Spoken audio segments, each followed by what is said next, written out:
ilaha illallah.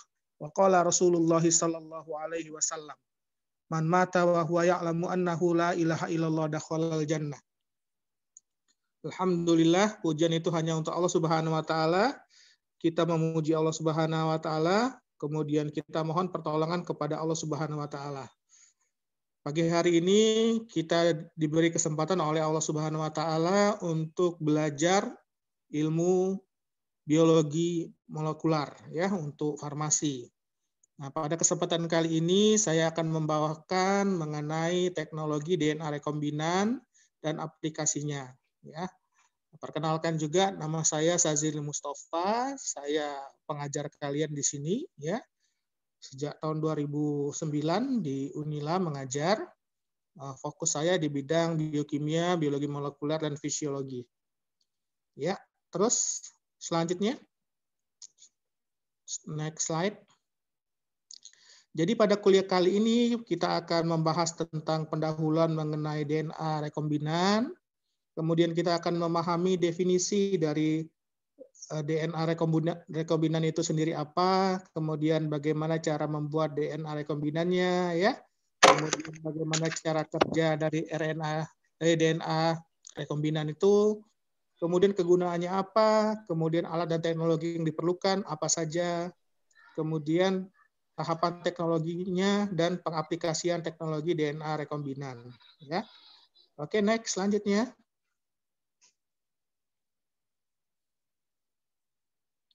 Nah, kita tahu adik-adik sekalian bahwa Allah Subhanahu wa taala menciptakan kita dalam sebaik-baik bentuk ya. Dari bentuk manusia itu sangat sempurna ya. Kemudian bahkan sampai bagian yang terkecil pun sel, satuan yang terkecil dari kehidupan yang mempunyai fungsi secara otonomi itu memiliki bagian-bagian yang sangat sempurna ya.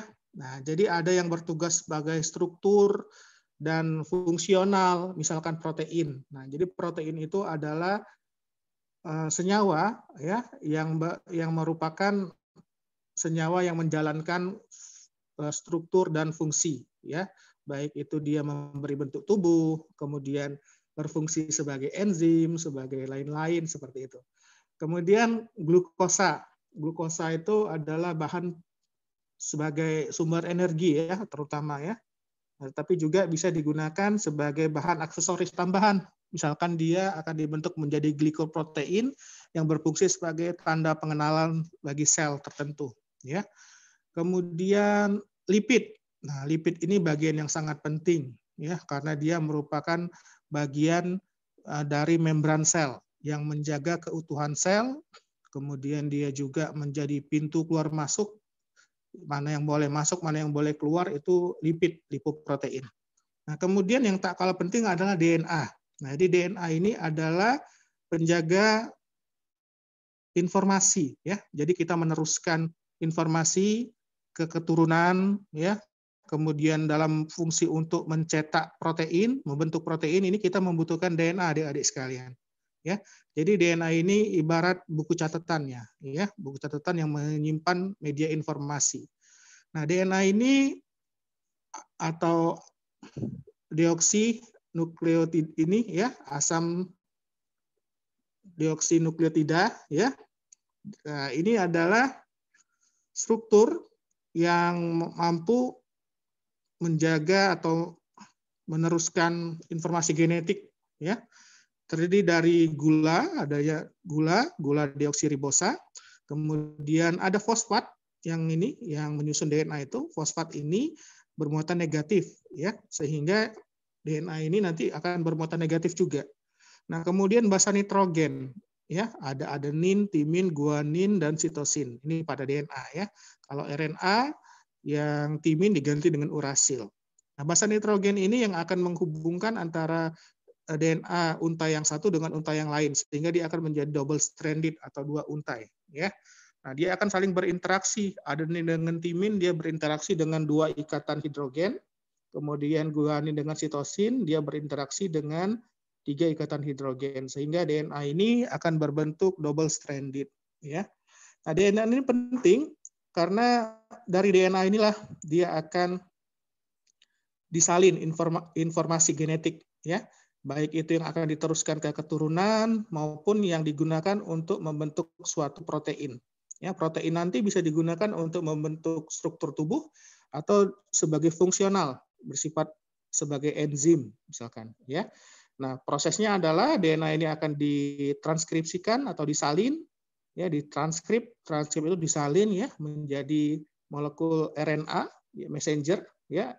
Kemudian RNA messenger ini akan nanti keluar dari nukleus pada eukariota, ya. Kemudian dia akan ditangkap oleh ribosom, kemudian oleh ribosom ini akan ditranslasikan, ya, disusun menjadi susunan rantai asam amino sehingga akan membentuk polipeptida yang kemudian akan menjadi protein, ya. Nah, kemudian kalau misalkan ada perubahan urutan DNA, nukleotidanya berubah urutan, maka protein yang dibentuk juga akan berubah. Karena protein itu dibentuk berdasarkan kodon, ya, namanya, ya, 33 gitu, ya. Kode yang 33 itu. Kalau kodenya dari DNA-nya berubah, maka protein yang dibentuk juga akan berubah. Terus, nah, manusia ini memiliki banyak permasalahan, ya, dalam hidupnya, ya. Nah, salah satunya adalah masalah kesehatan, teknologi, ya. Nah, ini salah satu perkembangan teknologi yang sangat signifikan, yang sangat berpengaruh dalam dunia kesehatan, kemudian dunia pertanian juga bisa, ya, industri. Ini adalah teknologi DNA rekombinan, ya. Jadi DNA rekombinan ini adalah teknologi di mana DNA itu digabung, ya, digabung antara DNA yang berlainan dari berbagai organisme, digabung dari 2 atau 3 macam DNA menjadi satu DNA yang kemudian akan diaplikasikan untuk penelitian, ya. Jadi ada DNA buatan yang disisipkan di dalam untai DNA ini, ya. Nah, ini dapat menawarkan peluang baru. Jadi kita bisa memproduksi protein, kemudian memodifikasi mikroorganisme, hewan, tumbuhan, sehingga dihasilkan berbagai macam produk yang berguna, ya. Misalkan vaksin dan obat-obatan, ya, seperti itu. Nah, molekul DNA rekombinan ini dibangun dari 2 segmen atau lebih dari DNA yang berbeda, seperti yang saya jelaskan tadi, ya. Jadi dalam kondisi tertentu molekul DNA rekombinan ini akan memasuki sel, ya, dia tentu tidak akan berguna kalau dia berada di luar sel. Jadi DNA rekombinan ini akan berguna dan menjalankan fungsinya apabila dia sudah dimasukkan ke dalam sel tujuan, ya, sel tujuannya. Nah, kemudian dia akan bereplikasi bisa, ya, atau dia bisa memproduksi protein bisa di sana, ya, asal dia tidak dicerna dan dia bergabung dengan untai DNA yang lebih yang lebih panjang, ya. Terus next. Selanjutnya. Nah, ini salah satu contoh DNA rekombinan, ya. Nah, ini teknologinya. Jadi salah satu bentuknya adalah yang di atas itu, ya, kita menggunakan plasmid. Plasmid itu adalah DNA yang berbentuk cincin yang bisa ditransfer atau bisa dikeluar masukkan oleh bakteri, ya, DNA ini, ya. Nah, biasanya plasmid ini juga mengandung gen yang dia dapat bersifat sebagai antibiotik, ya. Jadi dia resisten terhadap antibiotik. Bersifat resisten terhadap antibiotik. Nah, jadi salah satu caranya adalah kita mengintegrasikan gen yang sudah kita pilih, ya. Nah, kemudian gen tersebut akan dipotong, bagian yang tertentunya itu yang sudah kita pilih, kemudian bagian itu akan kita masukkan ke dalam plasmid, ya. Akan diligasi, akan diikat di dalam plasmid. Nah, sehingga gen tersebut terintegrasi dalam plasmid. Nah, kemudian plasmid ini selanjutnya akan kita masukkan ke dalam bakteri, ya. Jadi kita buat dalam kondisi tertentu, misalkan dalam satu tabung kita kasih larutan garam, maka bakteri tersebut ada beberapa bakteri yang akan mengambil plasmid tersebut, dimasukkan ke dalam sel bakteri tersebut, ya. Nah, kemudian setelah di dalam, nanti DNA yang sudah masuk di dalam plasmid tersebut, ya, yang sudah terintegrasi dalam plasmid, ini kemudian akan diekspresikan oleh bakteri tersebut dalam bentuk protein hasilnya itu, ya. Misalkan kita ini memproduksi protein berupa hormon insulin, ya. Nah, jadi kita ambil dari gen insulin manusia, ya, kemudian kita potong gen insulinnya, kemudian gen insulin itu kita integrasikan dalam plasmid, ya. Kemudian setelah diintegrasikan dalam plasmid, plasmidnya itu kita masukkan ke dalam bakteri, misalkan E. coli, ya. Nah, sehingga E. coli itu akan mempunyai gen insulin manusia. Nah, kalau bakteri tersebut sudah punya gen insulin manusia, tentu bakteri tersebut dapat mengekspresikan insulin, ya, sehingga dia dapat memproduksi insulin.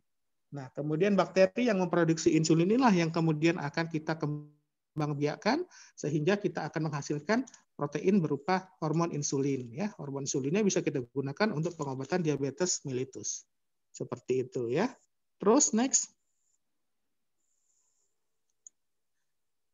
Nah, yang kita akan ini, ya, yang kita akan terangkan itu yang pertama adalah bagaimana cara pembuatan DNA rekombinan ini, ya. Tadi yang sudah kita singgung secara singkat. Jadi cara pembuatannya adalah pertama kita pilih dulu, ya.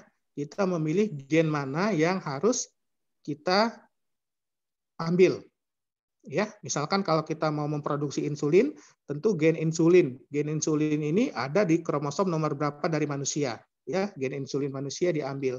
Kemudian dipotong gen tersebut, ya, dengan enzim yang namanya enzim restriksi, ya.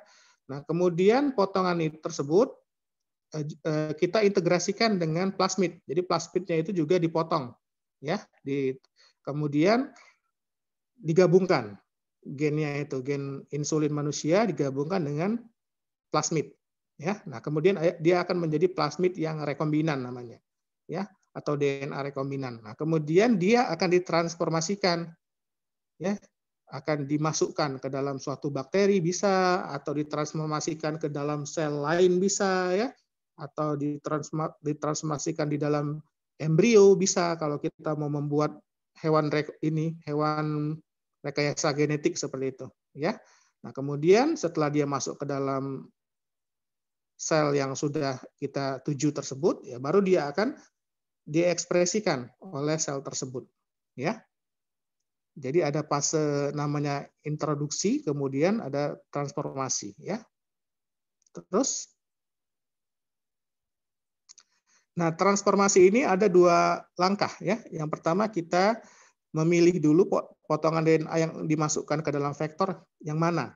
Misalkan kita mau membuat insulin tadi, ya, membuat insulin manusia, tapi kita kepengen bakteri yang memproduksi insulin, ya. Nah, kalau zaman dulu insulin ini yang digunakan itu berasal dari pankreas babi, ya. Jadi pankreas babi itu diambil insulinnya, diekstraksi, nah kemudian hormon insulin dari babi tersebut disuntikkan ke manusia. Nah, ini jelas berbahaya karena babi dan manusia kan berbeda spesies.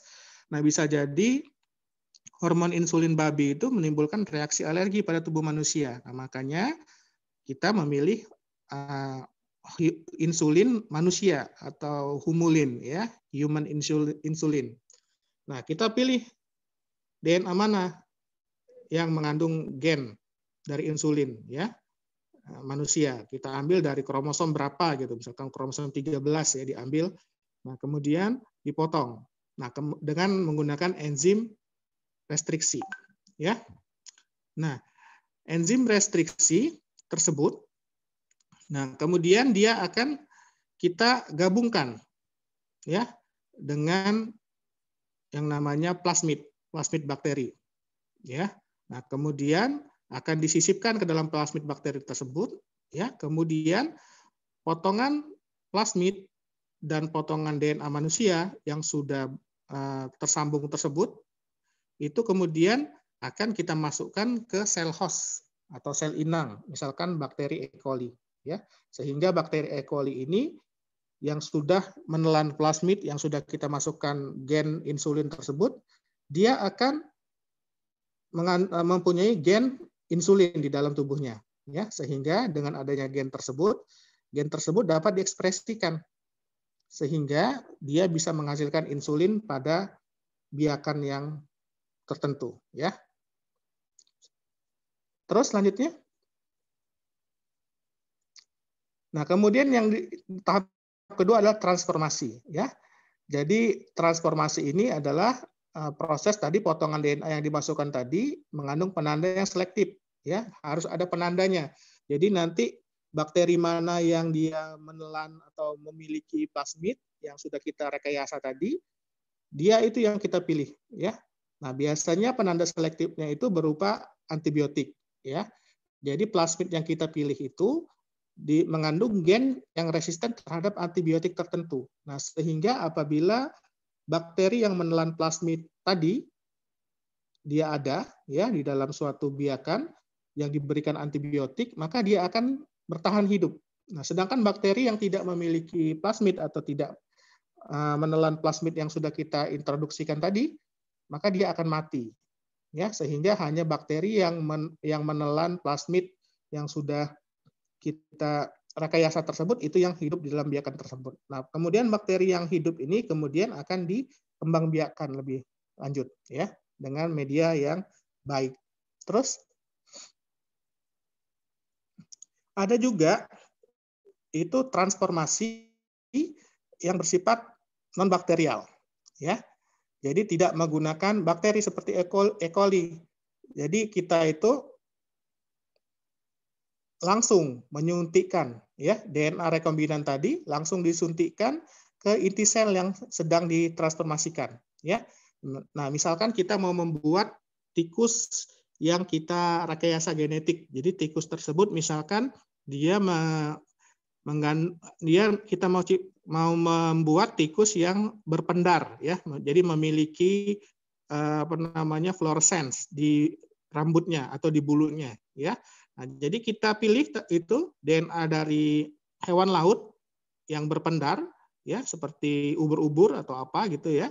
Nah, kemudian kita ambil gen berpendarnya yang menghasilkan fluorescent tersebut, kita isolasi DNA-nya, kemudian gennya kita isolasi, kita potong dengan enzim restriksi. Nah, kemudian gen ini kita suntikkan ke dalam blastokista, ya. Jadi blastokista itu adalah embrio tikus ya, jadi zigot hasil dari fertilisasi tikus, dia dalam bentuk 16 sel sampai 32 sel itu yang dia membelah dari 2, 4, 8 ya. Nah, waktu dia dalam tahap blastokista, ini selnya kan sedang membelah. Nah, kemudian kita mikroinjeksikan, kita suntikkan DNA tersebut ke inti sel dari tikus tadi ya, dari blastokista tikus. Nah, kemudian dia akan terus membelah ya, sehingga di dalam setiap sel yang berkembang tersebut itu mempunyai gen yang menghasilkan fluorescence. Nah, sehingga nanti waktu tikusnya itu lahir ya, setelah dia menjadi berkembang di dalam rahim induknya, dia kemudian dilahirkan tikus tersebut. Nah, tikus tersebut akan mengekspresikan gen yang memproduksi fluorescence sehingga mungkin di bulunya atau di kulitnya dia akan berpendar ya, karena ada protein yang sifatnya fluorescence seperti itu ya. Oke, terus nah bisa juga kita selain menggunakan introduksi tadi melalui plasmid atau menyuntikkan langsung melalui mikroinjeksi ya. Nah, gen itu juga bisa diintroduksikan dengan menggunakan phage ya, phage ya. Phage ini adalah jenis virus. Jadi Mycobacterium phage itu kalau virus itu dia akan meninfeksi bakteri Mycobacterium tuberculosa ya, atau yang memproduksi E. coli yang dia menginfeksi E. coli ada juga ya. Nah, jadi virus ini ya kita jadikan sebagai media untuk mengenalkan atau untuk mengintroduksikan gen yang sudah kita rekayasa tersebut ya. Nah, ini sama seperti ini tadi ya, seperti plasmid tadi. Ini sel hostnya ini adalah bakteri. Jadi bakteri-bakteri ini dapat diinfeksi oleh virus ini ya. Jadi phage ini adalah sejenis virus ya. Terus selanjutnya, nah bagaimana cara kerja DNA rekombinan ya? Jadi DNA rekombinan ini dia akan bekerja apabila dia sudah berada di dalam sel inangnya ya. Nah, apabila dia sudah berada di dalam sel inang, DNA rekombinan ini dia dapat terekspresi ya, dia dapat dikenali oleh enzim RNA polimerase, kemudian dia akan ditranskripsikan, nah kemudian akan ditranslasikan ya, sehingga akan terbentuk protein yang dikode oleh gen rekombinan tersebut ya. Kalau dia tidak berada di dalam sel inang, ya DNA rekombinan ini tidak berguna ya. Nah, kemudian sejumlah besar protein rekombinan ini tidak akan diproduksi oleh inang kecuali ada faktor ekspresi yang ditambahkan ya. Jadi kadang-kadang tidak semua DNA rekombinan ini bisa diekspresikan. Kadang-kadang dia perlu penambahan faktor ekspresi ya, faktor ekspresi yaitu semacam protein yang juga disuntikkan ke dalam itu atau diintroduksikan juga ya. Faktor ekspresi ini mengandung sinyal-sinyal ya. Jadi sinyal ini adalah sinyal yang spesifik dalam masing-masing spesies ya. Nah, ini dia akan menyebabkan mudah dilakukannya transkripsi ya. Jadi kalau intinya dia adalah harus tertranskripsi ya. Jadi dia harus DNA ini harus diterjemahkan menjadi RNA messenger ya, sehingga dengan adanya RNA messenger ini ribosom dapat mengenalinya, kemudian diproduksi polipeptida atau protein yang kita maksudkan ya. Terus next.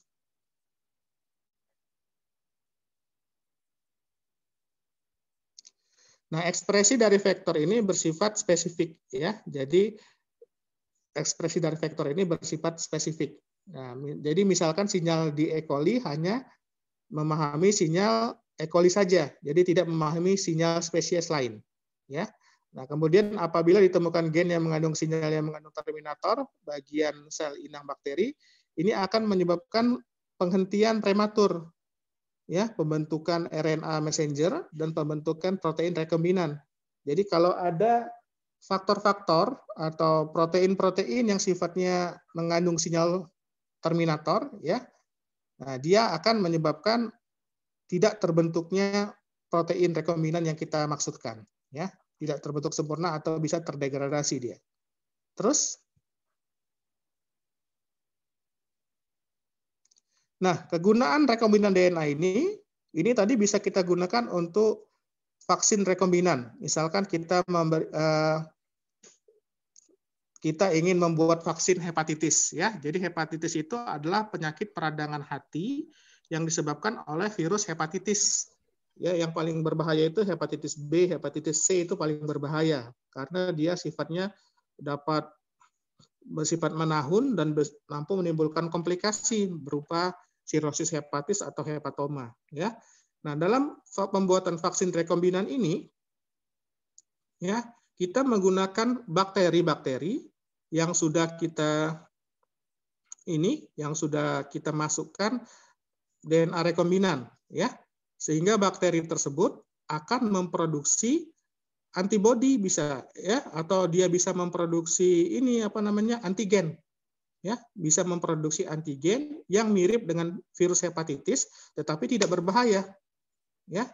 Jadi bakteri tersebut akan memproduksi bagian-bagian dari virus hepatitis atau protein-protein dari virus hepatitis yang bisa dikenalin oleh tubuh manusia.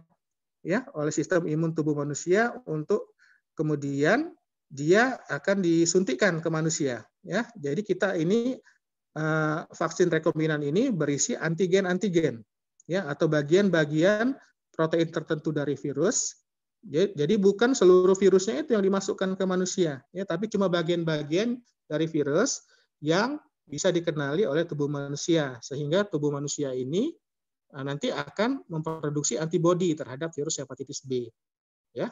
Jadi seperti itu, ya. Jadi diambil gen dari virus hepatitis, kemudian gen tersebut diintroduksikan ke dalam suatu bakteri, ya, kemudian bakteri tersebut akan memproduksi antigen dari hepatitis B, virus hepatitis B, sehingga antigen tersebut dapat kita ekstraksi kemudian disuntikkan ke manusia.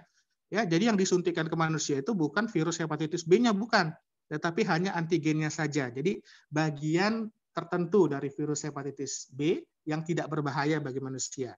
Ya, jadi dikenali dia, tetapi dia tidak berbahaya. Ya. Nah, kemudian misalkan dengan produksi insulin, tadi sudah saya jelaskan, ya. Jadi kita ambil gen insulin dari tubuh manusia, diintroduksikan ke dalam bakteri E. coli melalui plasmid, ya. Kemudian plasmid tersebut yang sudah ditelan oleh bakteri itu akan memproduksi insulin dari bakteri tersebut, ya. Kemudian insulin tersebut akan dimurnikan dulu, ya. Jadi bakterinya dihancurkan, kemudian insulinnya diambil dari bakteri tersebut, kemudian insulin inilah yang akan disuntikkan ke manusia, ya. Kemudian misalkan dalam pencegahan dan penyembuhan sickle cell anemia atau anemia sel sabit, ya. Nah, kalau sickle cell anemia ini dia adalah kelainan struktural dari sel darah merahnya, ya. Jadi sel darah merahnya ini dia tidak berbentuk cakram. Normalnya dia berbentuk seperti disk atau cakram, ya. Nah, pada sickle cell anemia, nah dia karena ada gangguan struktural dari struktur dari ininya membran sel darah merahnya, maka dia akan membentuk sel yang berbentuk seperti bulan sabit. Nah, sel ini dia umurnya tidak bertahan lama. Kalau umur sel darah merah yang sehat itu 120 hari. Nah, umur sel sickle cell anemia ini, ya, umur sel darah merah yang dia seperti bulan sabit ini sangat pendek, ya, lebih pendek dari 120 hari, sehingga dia mudah pecah. Nah, karena dia mudah pecah, berarti nanti dia akan ini menyebabkan terjadinya anemia, ya. Nah, ini terjadi karena protein struktural yang membentuk sel darah merahnya tersebut dia tidak sempurna di protein yang dihasilkan oleh gennya itu. Ya, jadi ada kesalahan genetik, ya. Jadi ada kesalahan kode genetik pada gen yang memproduksi protein struktural pada membran sel darah merah tersebut. Nah, kemudian ini nanti bisa kita obati dengan DNA rekombinan. Jadi DNA rekombinan itu disuntikkan ke sel-sel yang memproduksi sel darah merah, sehingga nanti sel darah merah tersebut yang diproduksi dia tidak akan berupa sel darah merah yang berbentuk bulan sabit, ya, seperti itu. Kemudian produksi obat-obatan rekombinan. Nah, ini misalkan kita mau memproduksi interferon, ya. Nah, interferon itu adalah sejenis sitokin, jadi protein yang dihasilkan oleh sel-sel yang terinfeksi oleh virus, ya. Nah, tetapi pada tubuh manusia yang normal, ya, atau dia yang mengalami imunodefisiensi, dia sangat kecil di produksi sel interferonnya ini, ya.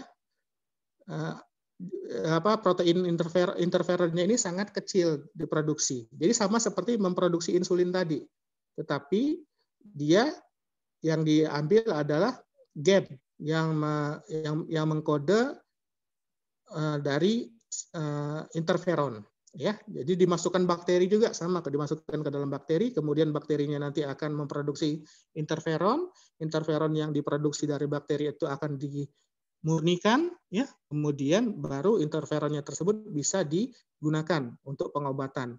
Nah, penyakit-penyakit seperti hepatitis B ini memerlukan interferon untuk pengobatannya, ya. Jadi untuk mengobati vitamin B, hepatitis B, ya.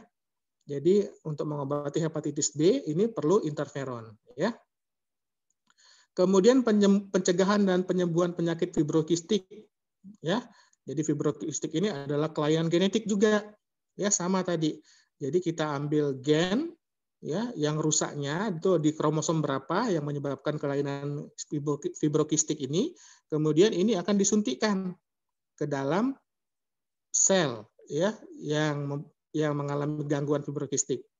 Kemudian memproduksi tanaman yang menghasilkan insektisida sendiri. Misalkan ada jagung ya atau ada padi yang dia sangat disukai oleh binatang ya, oleh serangga sehingga dia akan mudah untuk diserang hama. Nah, dengan melalui rekayasa genetik ya, kita akan mengintroduksikan gen penghasil antibiotik atau insektisida ini ke dalam bibit benih ya, sehingga nanti diperoleh tanaman yang dia bisa mengekspresikan sendiri insektisida ya, jadi nggak perlu disemprot lagi insektisidanya. Jadi kalau misalkan tanaman yang sudah direkayasa ini ditanam, dia tumbuh, nah kemudian serangga yang memakan tanaman ini dia akan mati karena di dalam tumbuhan itu sendiri sudah memproduksi insektisida yang ini sendiri ya, memproduksi sendiri dia. Kemudian produksi faktor pembekuan. Nah, ini kita gunakan pada penyakit hemofilia. Jadi hemofilia itu adalah penyakit kelainan di mana dia di dalam darahnya atau plasmanya itu tidak terdapat protein protein pembekuan darah faktor 7 kalau nggak salah ya, faktor 7 namanya.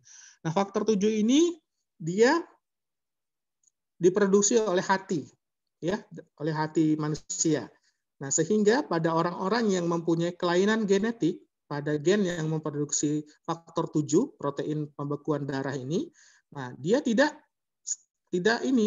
cukup produksi faktor 7-nya di dalam tubuhnya. Sehingga apabila dia terjadi pendarahan, misalkan dia menyikat gigi atau dia terbentur ya seperti itu ya. Nah, kemudian dia ada perdarahan, pendarahannya akan sulit berhenti. Nah, ini sama nih dengan produksi insulin tadi ya. Jadi kita ambil gen dari tubuh manusia, gen manusia yang memproduksi faktor 7, kemudian itu ditransformasikan ke dalam suatu bakteri melalui bisa injeksi langsung ya, bisa dengan plasmid. Nah, kemudian bakteri ini akan memproduksi faktor 7, faktor pembekuan. Nah, kemudian nanti koloni bakteri ini akan kita murnikan faktor 7-nya. Nah, kemudian faktor 7 yang sudah murni ini bisa kita suntikkan atau diberikan kepada pasien hemofilia ya, sehingga dia jumlah atau kadar faktor 7 dalam darah pasien tersebut dia bisa cukup. Jadi dia bisa menghentikan pendarahannya ya. Nah, kemudian juga bisa juga DNA rekombinan ini digunakan untuk germline dan terapi gen somatik seperti itu. Ya, terus next. Nah, alat yang dibutuhkan yang pertama enzim ya, untuk membuat teknologi DNA rekombinan ini yang pertama adalah enzim. Nah, enzim yang dibutuhkan adalah enzim restriksi. Jadi untuk memotong ya. Jadi untuk memotong bagian dari DNA yang kita inginkan ya. Nah, jadi tidak semua gen itu diambil, cuma gen yang kita tujukan saja tadi, seperti kita ingin memproduksi insulin, berarti gen insulin saja yang kita ambil, sedangkan gen yang memproduksi sitokin, gen yang tidak berhubungan itu tidak perlu diambil, ya. Jadi kita perlukan enzim restriksi. Nah, digunakan untuk memotong gen yang kita inginkan, dan juga kalau kita menggunakan plasmid, digunakan untuk memotong plasmidnya. Ya, sehingga dihasilkan potongan plasmid dan potongan gen yang kita ingin introduksikan, sehingga gen itu bisa sama potongannya seperti puzzle ya, sama, jadi cocok dia, jadi potongannya itu pas gitu ya. Nah, kemudian kita juga memerlukan polimerase ya, jadi enzim yang digunakan untuk mensintesis ya. Kemudian perlu ditambahkan juga enzim ligase, jadi membantu mengikat. Ya, kalau enzim polimerase ini digunakan untuk memperbanyak potongan gennya tadi. Jadi gen yang sudah dipotong itu akan dipolimerase, ya. Misalkan gen insulin tadi sudah dipotong jadi gen insulin yang murni, ya. Nah, kemudian dia akan diperbanyak melalui reaksi PCR, ya. Nah, kemudian ini memerlukan enzim polimerase. Nah, kemudian nanti waktu dia mengikatkan antara gen yang sudah kita potong dengan plasmid, nah itu butuh enzim ligase ya untuk menyambungkan ya. Nah, enzim restriksi ini berperan penting dan menentukan lokasi di mana gen yang ingin dimasukkan ke dalam vektor. Dia ada yang bersifat endonuklease dan ada eksonuklease. Kalau endo itu di dalam, jadi dia memotong dari bagian dalam. Kalau eksonuklease dari bagian luar. Ya. Nah, dalam teknologi DNA rekombinan, selain enzim yang tadi diperlukan untuk memotong gen, menyambung gen, kemudian memperbanyak gennya, ya, ini diperlukan vektor, ya. Jadi pembawa yang akan mengintegrasikan gen yang kita inginkan tersebut. Nah, vektornya ini yang paling umum ada di plasmid tadi, ya, plasmid yang paling umum. Jadi plasmid itu adalah DNA sirkuler berbentuk seperti lingkaran dia, ya. Nah, itu bisa dikeluar masukkan oleh bakteri ke dalam selnya, ya. Nah, kemudian selain plasmid bisa juga kita menggunakan virus yang namanya bakteriofaga, ya, atau bacteriophage tadi. Nah, ini virus ini juga bisa kita jadikan alat atau vektor ya untuk memasukkan gen DNA rekombinan ke dalam sel inang. Nah, kalau sel inang ini tempat di mana DNA rekombinan dimasukkan ya. Jadi sel inangnya itu tadi bisa berupa bakteri seperti E. coli atau bakteri yang lain bisa juga ya. Atau juga sel inangnya itu langsung disuntikkan seperti kita menyuntikkan ke dalam inti sel ini ya. Salah tadi saya, maaf tadi saya salah itu. Yang blastokista tadi ya. Ya, yang blastokista tadi salah itu saya menjelaskan, maaf saya sedikit terlupa. Jadi yang dimasukkan itu sel itu ke dalam sel inti perempuan ya, sel inti dari ini tikus perempuan. Ya, sel telurnya. Jadi diambil sel telur tikus perempuan, ya. Nah, kemudian sel ini akan disuntikkan DNA rekombinan. Nah, sehingga apabila dia dibuahi oleh sperma, nah kemudian blastokistanya itu akan diambil, ya, dan dia akan ditransfer ke dalam ini. Jadi pembuahannya ini ya, in vitro gitu ya. Nah, jadi tadi DNA-nya bisa disuntikkan ke dalam sel inang ya. Seperti itu. Terus selanjutnya. Nah, kemudian ini tahapan-tahapannya ya. Yang pertama kita seleksi dulu dan isolasi DNA yang akan dimasukkan. Jadi kita memilih segmen DNA yang akan dikloning ya. Jadi misalkan DNA yang ini yang mengkode gen insulin tadi dari kromosom berapa itu diambil, diseleksi, kemudian dipotong dan diperbanyak secara enzimatis ya. Kemudian kita memilih vektor yang sesuai. Tadi vektornya bisa berupa plasmid atau dia bisa berupa bakteriofaga atau penyuntikan ya melalui mikroinjeksi bisa juga. Nah, kemudian setelah dia terintegrasi ya, dia terintegrasi, kemudian kita harus mengenali penyisipan DNA ke dalam vektor untuk membentuk rekombinan DNA ya. Terus nah, molekul rekombinan DNA yang sudah dimasukkan dalam sel inang ini ya, kemudian ini seperti contoh kita membuat insulin tadi ya. Jadi dia itu akan dipilih bakteri mana yang sudah masuk plasmid ke dalamnya ya, biasanya ditandai dengan bakteri tersebut dia tahan terhadap antibiotik sehingga kita ditambahkan antibiotik ya dalam biakannya. Jadi bakteri-bakteri yang sudah dia mengintegrasikan DNA rekombinan yang terdapat di dalam plasmid, dia akan tetap hidup. Nah, sedangkan bakteri yang tidak menguptake atau mengambil DNA rekombinannya, dia akan mati. Ya.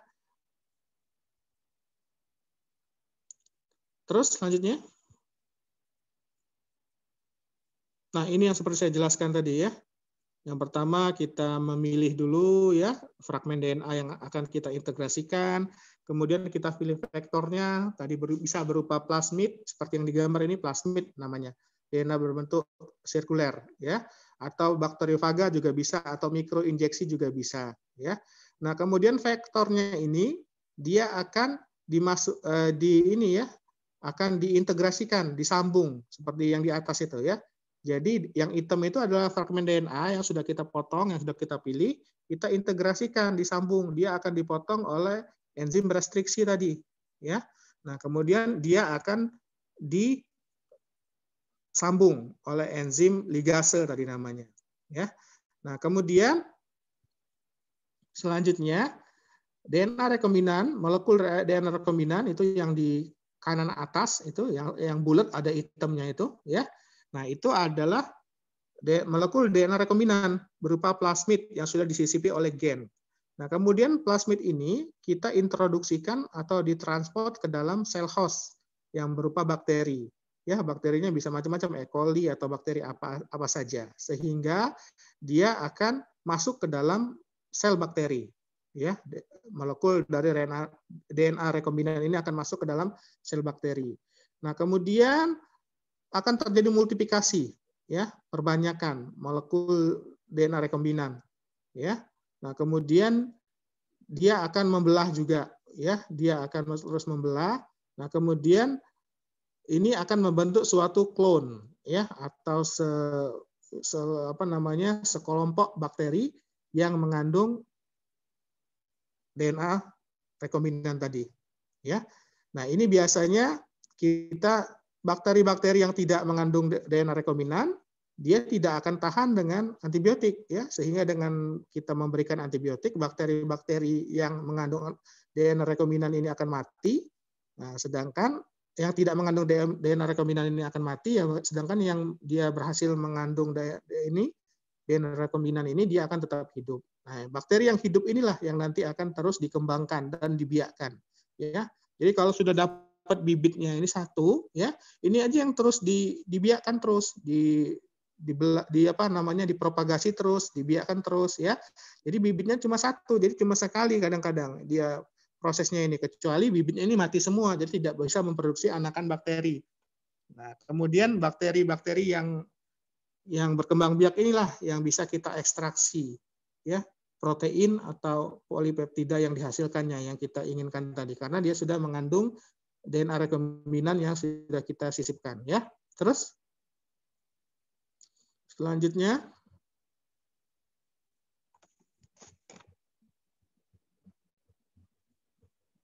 nah ini aplikasinya tadi, ya, sudah saya sebutkan tadi, ya. Misalkan dalam rekayasa enzim, ya.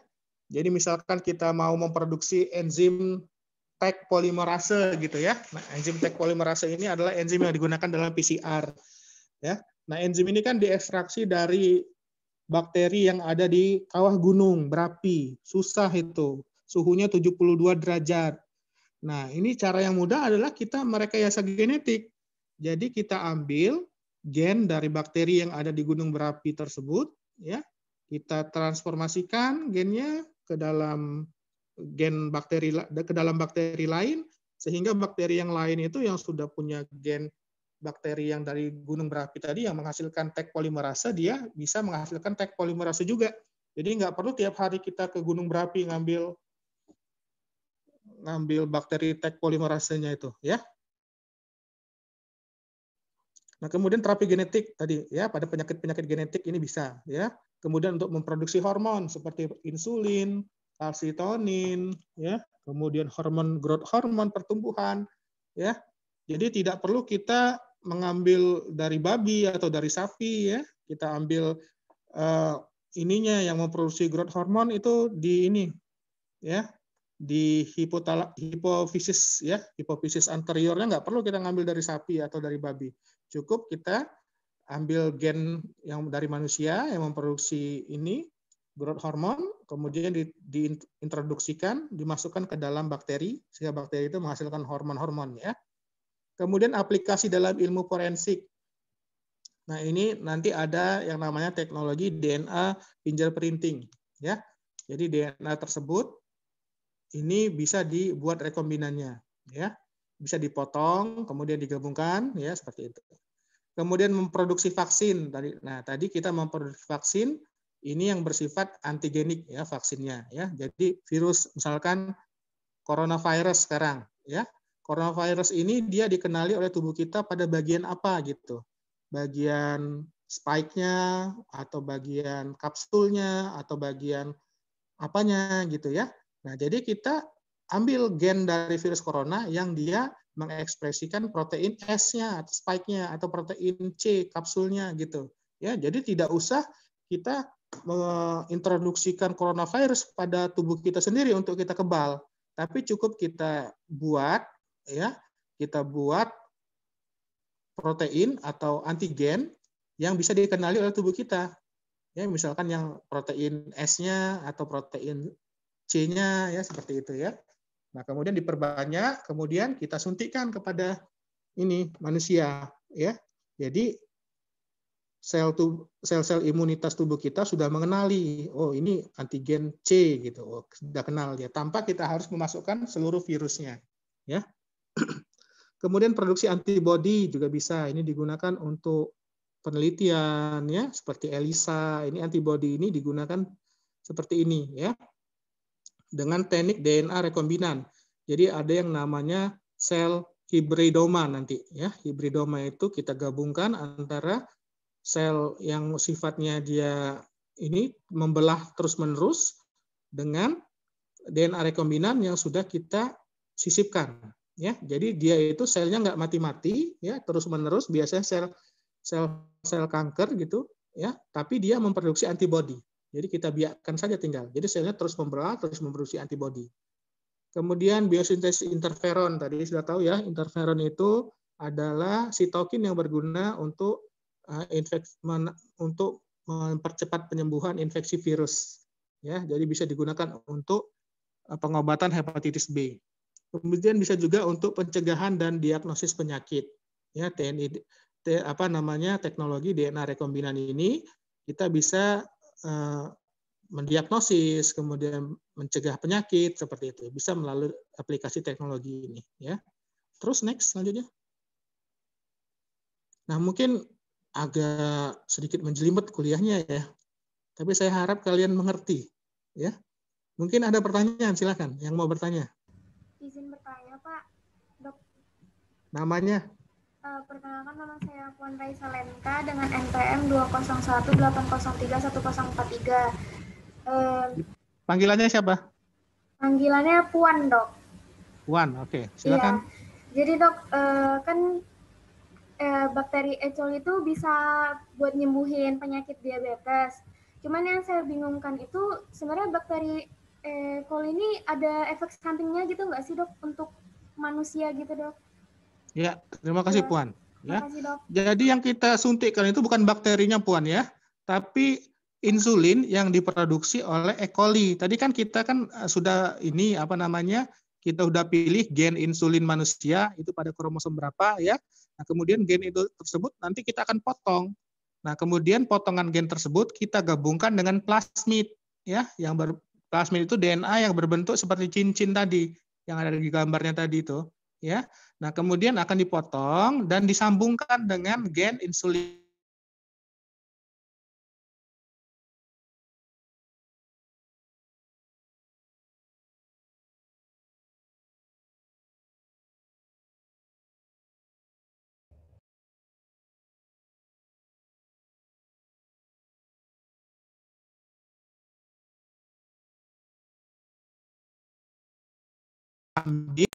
Oleh bakteri E. coli. Nah, kemudian bakteri E. coli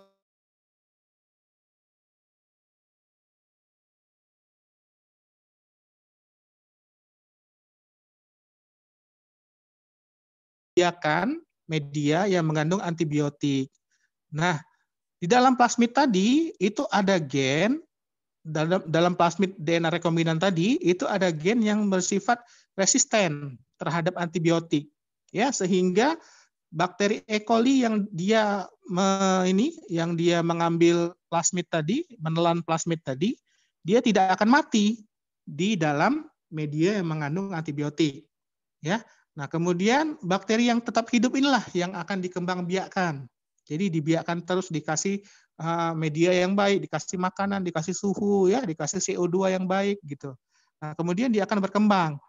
Nah, kemudian karena DNA tadi gen insulin manusia sudah ada dalam tubuh bakteri, nah maka bakteri ini bisa memproduksi insulin di dalam selnya.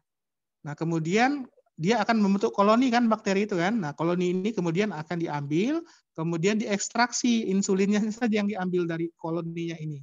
Nah, kemudian insulin itu dimurnikan menjadi insulin murni. Nah, inilah yang insulin murni inilah yang nanti akan disuntikkan ke dalam tubuh manusia. Jadi bukan bakterinya kita masukkan ke dalam tubuh manusia, bukan. Tetapi insulin murni hasil produksi bakteri tersebut sudah mengalami proses pemurnian. Inilah yang kita gunakan sebagai pengobatan. Ya, bakteri E. coli sendiri ya di dalam tubuh manusia sebagai flora normal ya. Jadi memang ada di dalam usus besar manusia itu ada bakteri E. coli.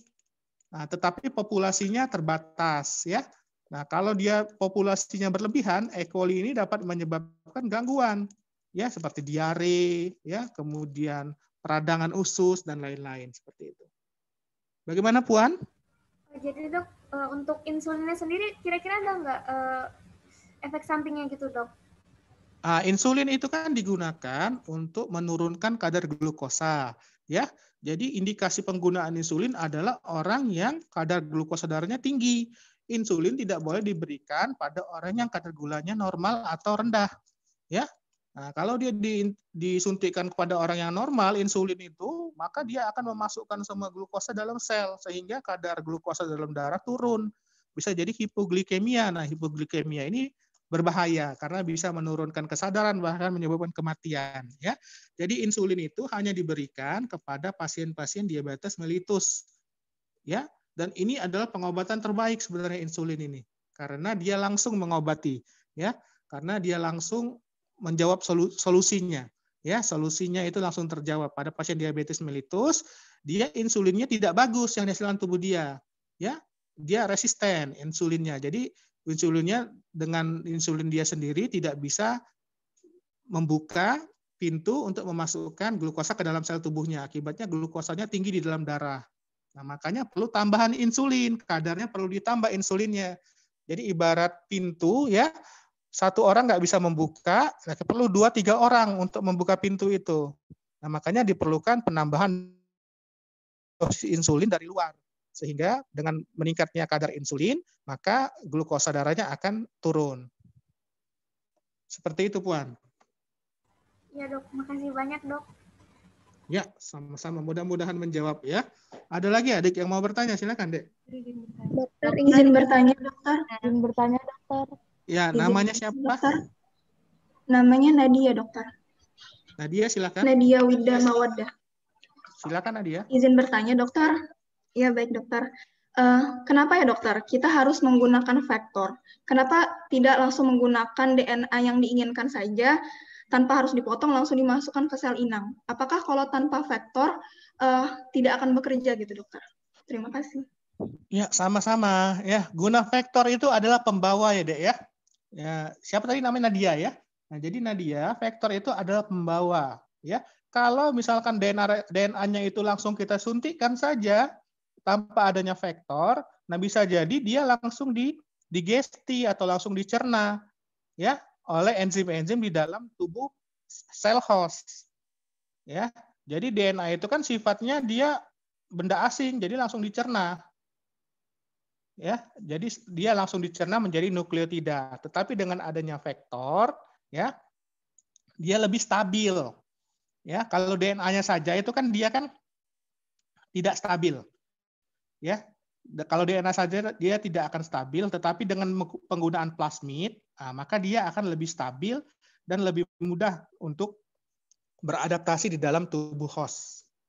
Ya, jadi kalau langsung saja disuntikkan ya tingkat keberhasilannya lebih kurang ya, kurang berhasil. Jadi penggunaan vektor di sini ya untuk meningkatkan keberhasilan. Ya. Seperti itu. Begitu Nadia. Izin bertanya lagi, dokter. Boleh.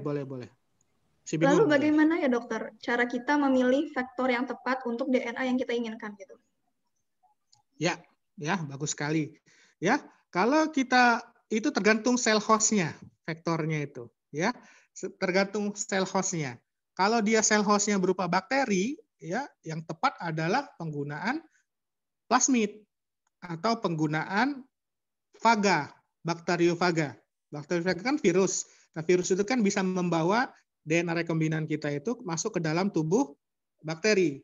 Atau juga tadi plasmid, karena plasmid itu bisa keluar masuk, ya. Jadi plasmid itu dia bisa keluar, bisa masuk ke dalam tubuh bakteri, sehingga bakterinya bisa mengambil plasmid tersebut. Seperti itu, ya. Jadi vektornya ini dipilih berdasarkan jenis dari sel host apa yang kita inginkan. Kalau bakteri ya biasanya penggunaan plasmid dengan faga. Tapi plasmid kadang-kadang lebih disukai karena lebih mudah mungkin. Ya, kalau faga kan harus dikembangbiakkan dulu faganya seperti itu. Kalau plasmid kan tinggal kita ambil dari bakteri plasmidnya itu, kita murnikan, kemudian kita gabungkan dengan DNA yang kita inginkan, sehingga akan membentuk DNA rekombinan yang berupa plasmid baru. Begitu Nadia. Baik dokter, terima kasih. Ya, udah agak ngerti kali ya mungkin ya. Dokter izin Oke. Yang lain silakan bertanya. Dokter izin bertanya. mengenai Ya, silakan, Dek. perkenalkan nama saya Fitri Cynthia. Siapa namanya? Fitri Cynthia. Fitri, silakan Fit. Dokter tadi kan kalau vektor kan perlu vektor ya dokter. Nah vektor itu kan biasanya itu yang digunakan plasmid. Plasmid itu kan dari bakteri dok. Nah bakteri itu kan sel prokaryotik. Nah bisa nggak itu menggunakan sel eukaryotik sebagai vektornya? Terima kasih dokter. Nggak bisa, ya. Plasmid ini cuma bisa di bakteri saja, ya. Jadi Fitri, kalau kita menggunakan vektornya berupa plasmid, maka sel hostnya itu ya bakteri, ya.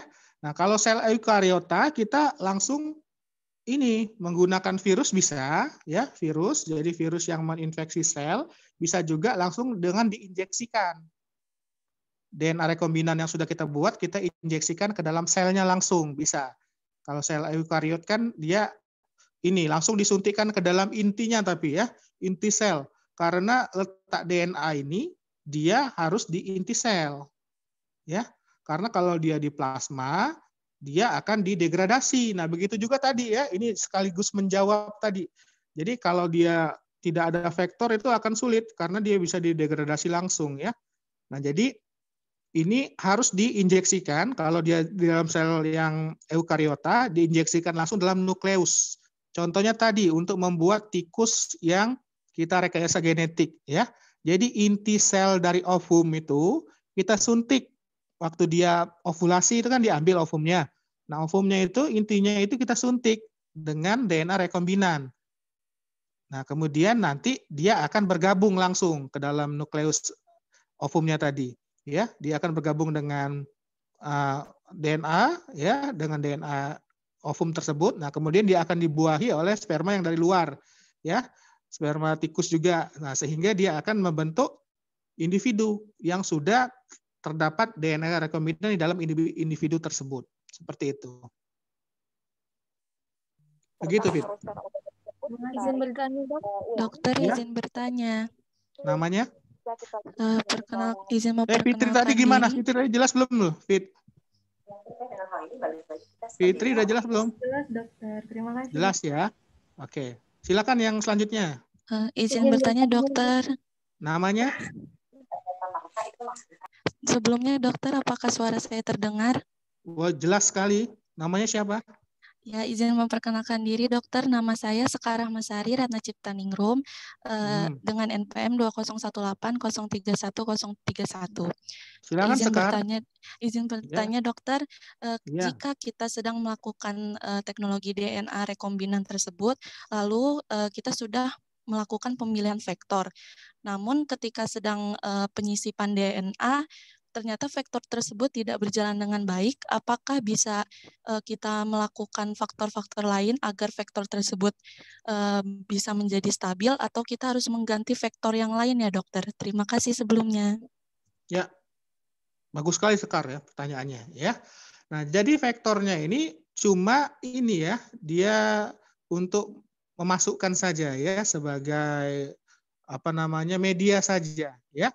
Nah, sebenarnya vektor itu yaitu cuma untuk memasukkan saja, ya masuk atau tidak gitu, Ya, kalau plasmid kan punya reseptor di membran plasmanya sehingga dia bisa diterima oleh bakteri atau dikeluar masukkan oleh bakteri. Bahkan sesama bakteri itu bisa saling tukar plasmidnya sehingga itu bisa menyebabkan mekanisme resistensi pada antibiotik. Jadi kalau ada satu bakteri yang dia resisten terhadap antibiotik, kemudian dia menukarkan plasmidnya ke bakteri yang sebelahnya, tetangganya, kemudian dia akan di-copy di sana kan, plasmid itu bisa di-copy di dalamnya ya, di dalam bakteri tersebut, maka dia akan resisten juga. Nah, jadi plasmid ini atau vektor ini bertugas cuma untuk memasukkan saja. Ya. Nah, di dalam kalau dia sudah di dalam, yang penting adalah malah yang untuk mereplikasi plasmidnya diperbanyak ya. Dan juga yang penting adalah faktor transkripsi. Nah, faktor transkripsi ini adalah protein-protein yang memungkinkan untuk terjadinya transkripsi. Tanpa adanya faktor transkripsi, tidak akan terjadi transkripsi. Ya. Nah, bisa jadi plasmidnya sudah masuk, oleh vektornya tadi ya, oleh PAGA atau oleh plasmid, DNA rekombinan sudah masuk, tetapi tidak ditranskripsikan, percuma juga.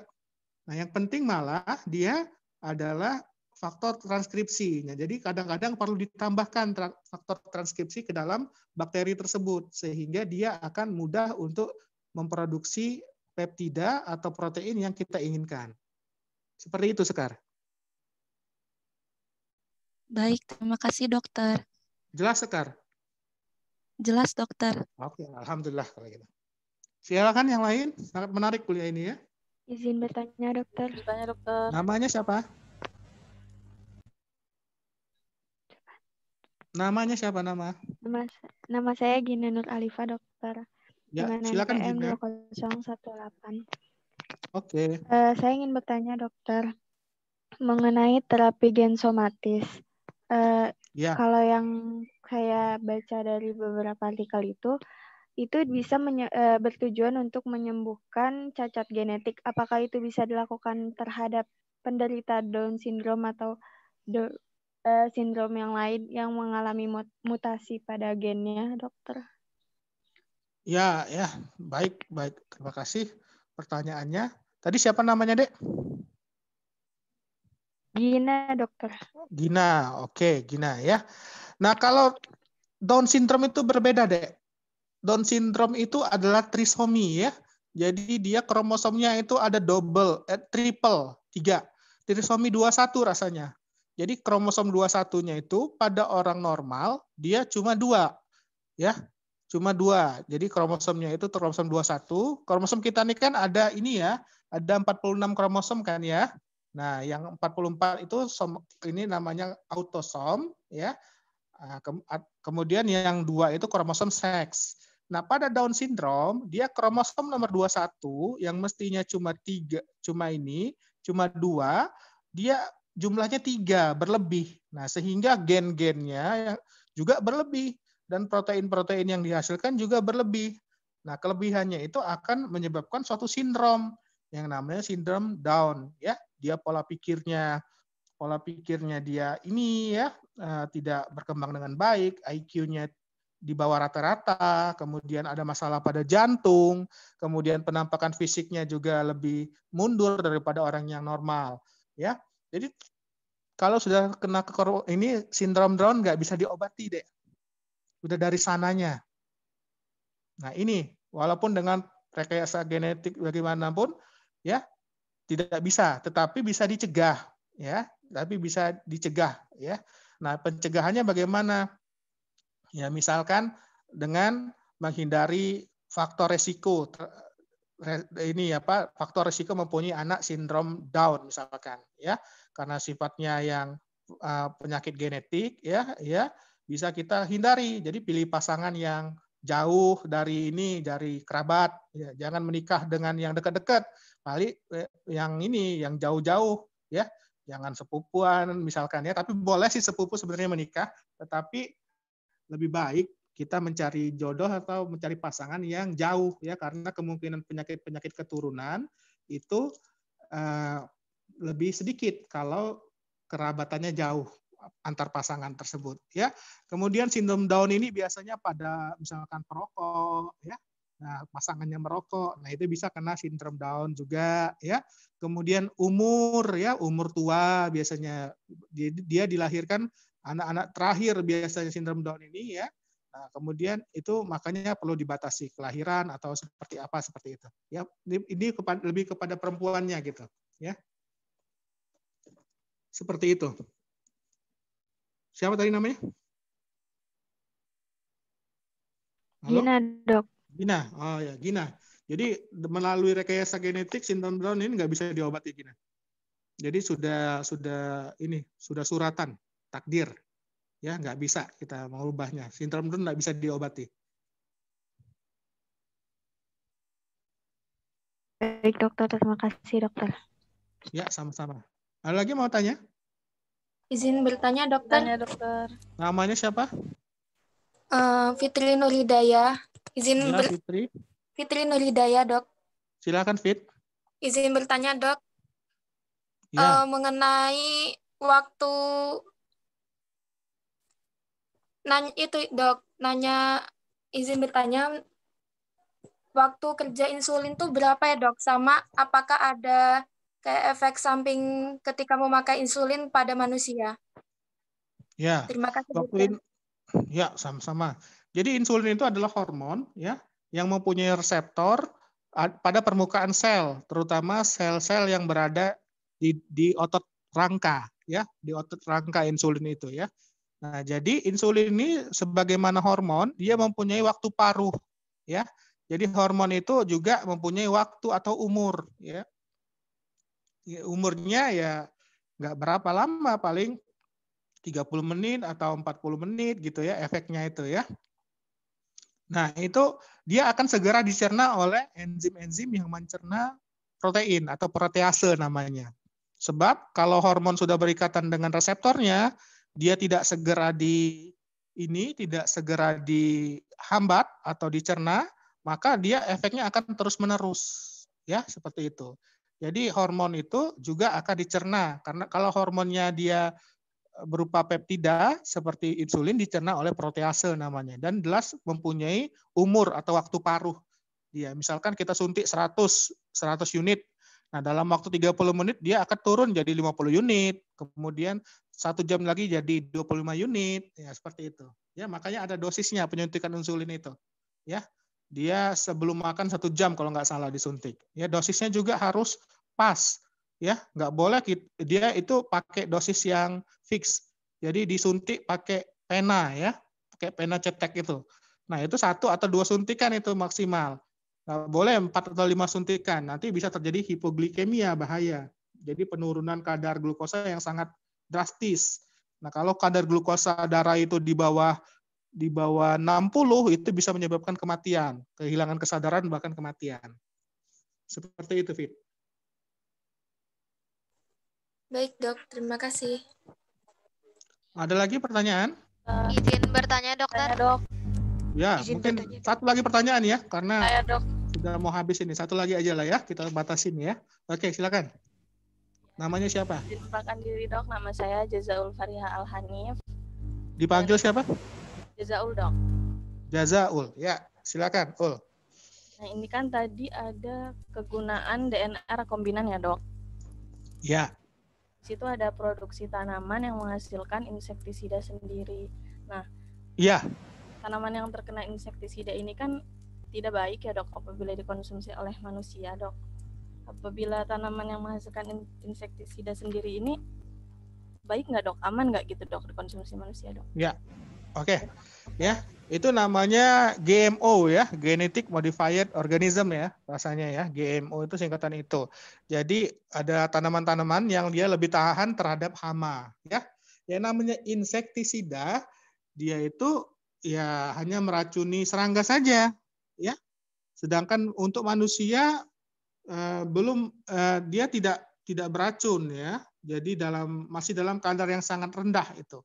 Nah, jelas itu GMO ini harus ini dulu lolos uji dulu, misalkan jagung ya ditanam, kemudian apakah dia aman dikonsumsi, tentu dia akan diuji dulu ya, apakah dia aman dikonsumsi manusia atau tidak, seperti itu.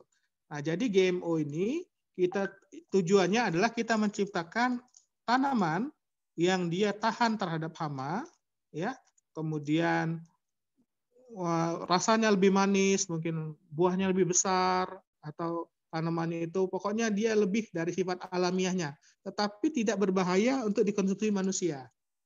Ya, jadi tetap bisa kita konsumsi. Buat apa kita ini misalkan merekayasa genetik jagung manis tapi beracun, ya buat apa gitu.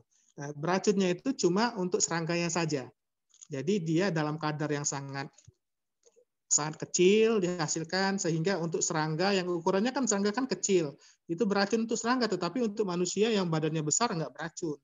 Atau zat-zat spesifik yang cuma beracun untuk semut, cuma beracun untuk belalang, tetapi tidak beracun untuk manusia. Nah, ada zat-zat seperti itu. Jadi selektif dia, cuma beracun untuk spesies tertentu saja, ada. Nah, jadi direkayasa tanaman-tanaman yang mengekspresikan protein atau peptida yang bersifat insektisida. Seperti itu, jazaul. Ya. Terima kasih, dokter. Ya, mungkin masih banyak pertanyaannya deh ya. Kuliah kita kan masih ada 3 kali lagi ya. Boleh dicatat lah pertanyaannya. Nanti kalau kita ketemu lagi, insya Allah boleh ditanyakan. Ya. Nah, sementara mungkin ini saja dulu. Kita cukupkan sampai di sini. Terima kasih atas perhatian, atas pertanyaannya ya. Mudah-mudahan Allah Subhanahu wa taala selalu memberikan barokah pada kita semua. Kita tutup, subhanakallahumma wa bihamdika asyhadu an la ilaha illa anta astaghfiruka wa atubu ilaik. Assalamualaikum warahmatullahi wabarakatuh. Waalaikumsalam warahmatullahi wabarakatuh. Terima kasih banyak, dokter. Terima kasih banyak, dokter. Terima kasih banyak, dokter. Terima kasih, dokter.